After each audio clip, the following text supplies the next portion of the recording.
Olá, meu nome é Carolina Sena, estou inscrita no eixo 11, que é o eixo Imaginário Medieval e Literatura, Olhares Poliédricos. Eu vou colocar agora a minha tela, transmitir a minha tela, para que a gente possa acompanhar os slides.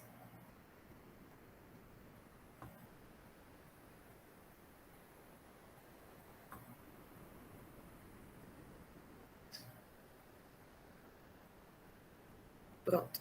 O título do meu trabalho é Ave ou Eva, a condição feminina no amor cortês. Como eu disse, eu estou inscrita no eixo temático número 11, Imaginário Medieval e Literatura, Olhares Poliédricos. Eu sou aluna do programa de pós-graduação da UFPB, orientando do professor Juan Ignácio.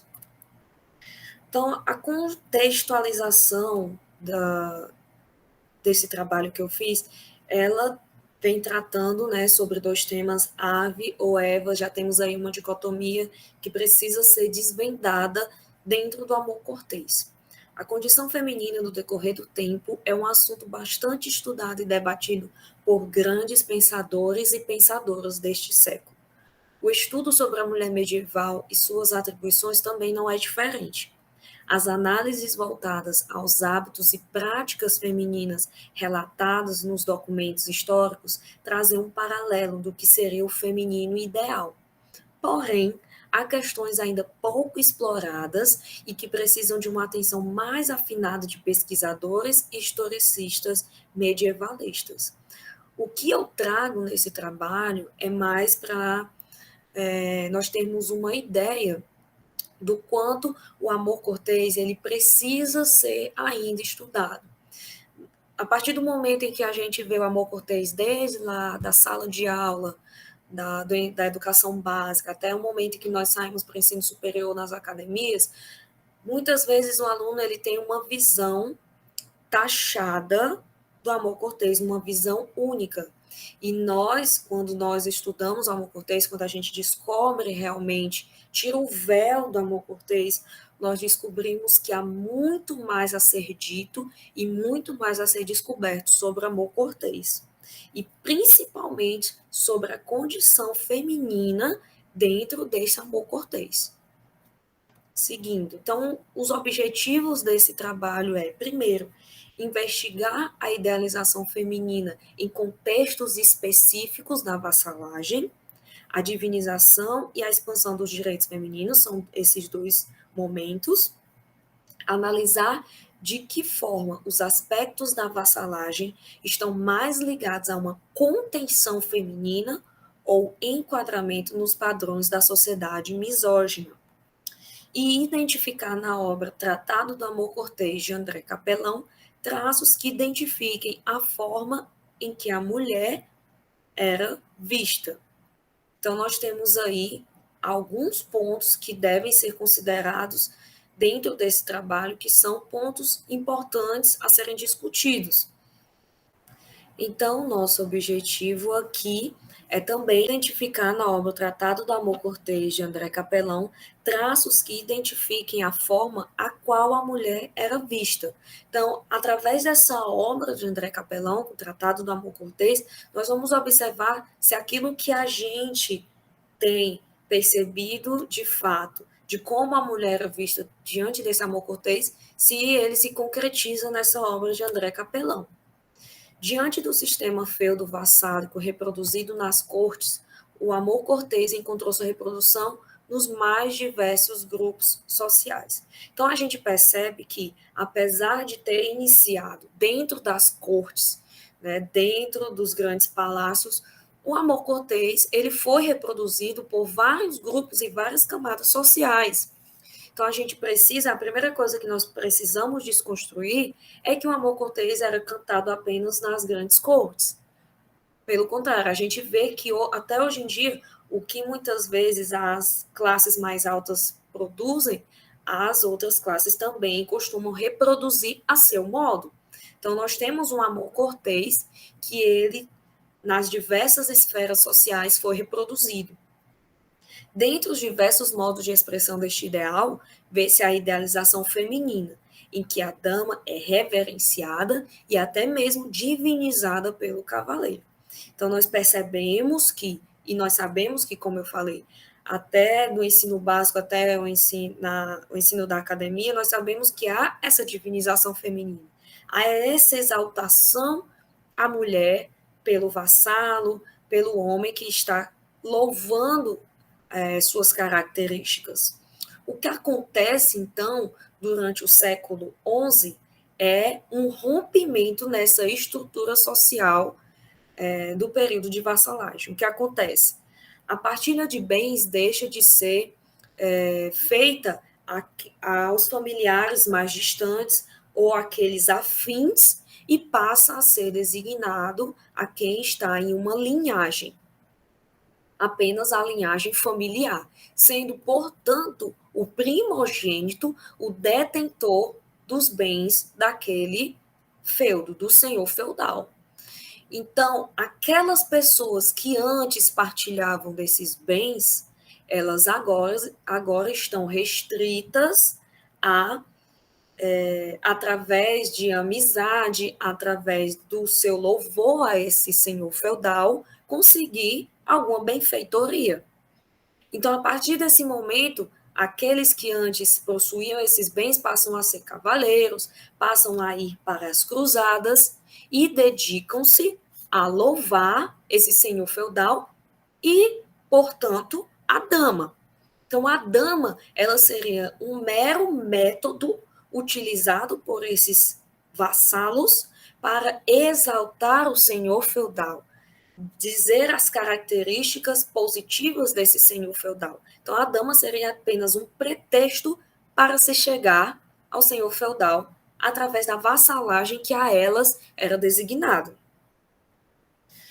Há, então, uma guerra de egos misógina, em que a dama é tida apenas como um pretexto para que as qualidades masculinas cavaleirescas possam ser colocadas em pauta ao servir a dama.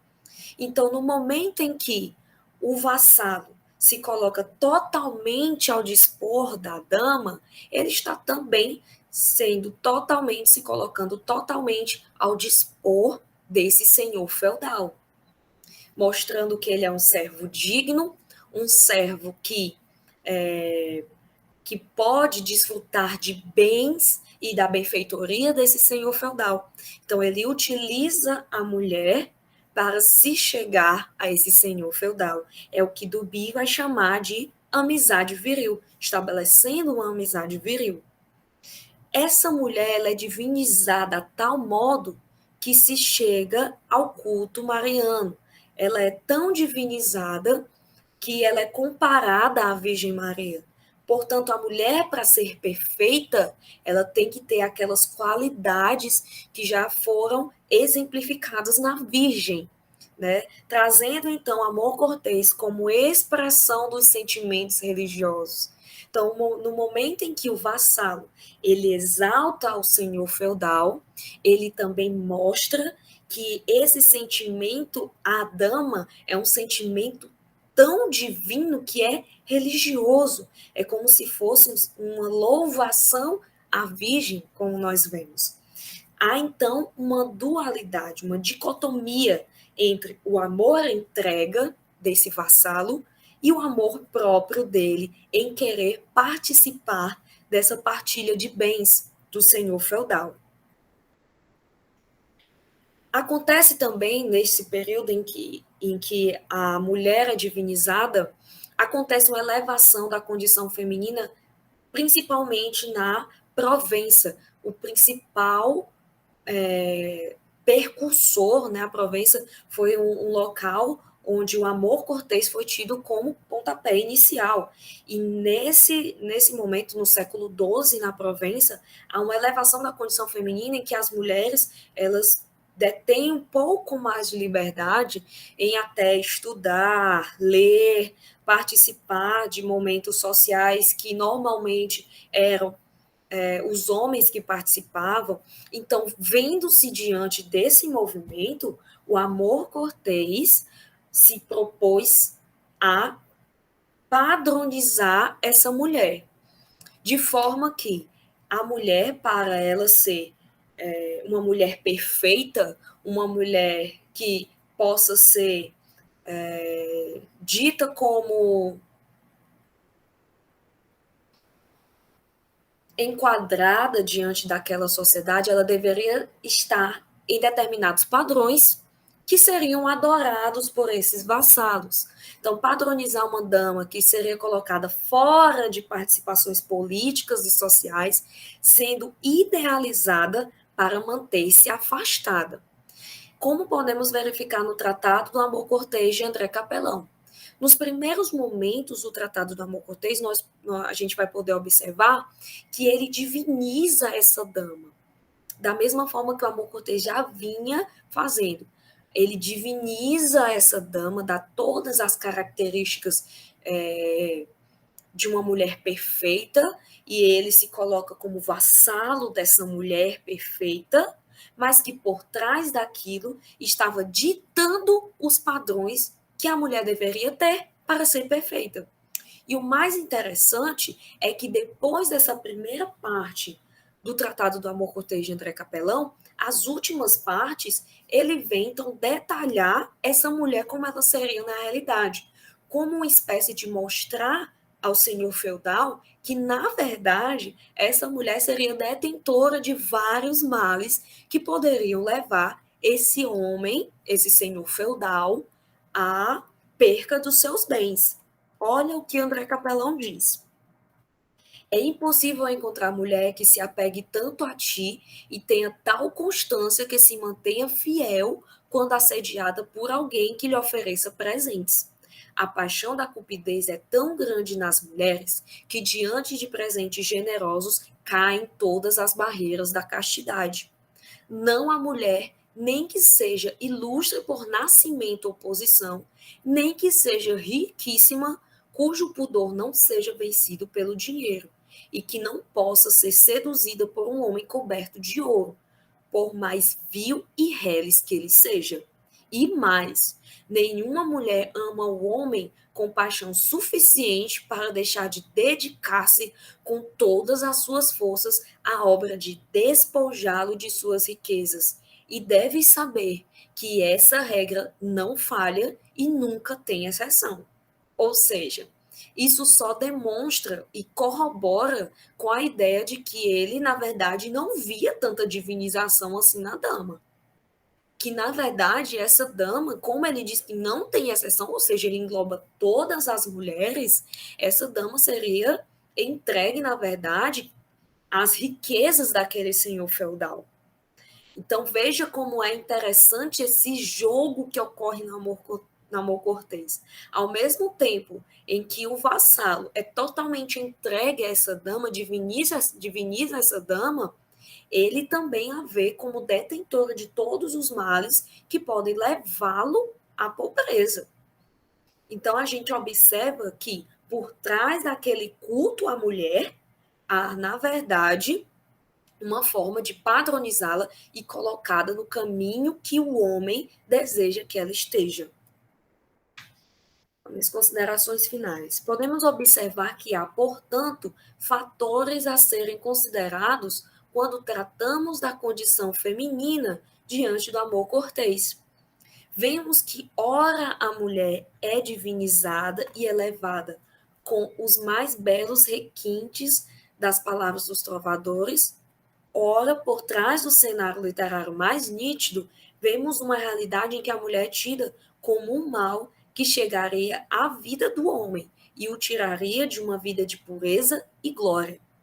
Tal contradição e misoginia pode ser vista no período odierno, onde muitas vezes o homem diviniza certas características femininas, como bela, recatada e do lar, ao mesmo tempo em que a enquadra nos padrões que estabelece. Então veja que essa questão de divinizar a mulher para colocá-la em um padrão é residualmente visto atualmente, é uma mentalidade que pode ser vista atualmente. Então, com essas palavras, eu encerro a minha apresentação. Espero que tenham gostado. E essas são as minhas principais referências. Obrigada.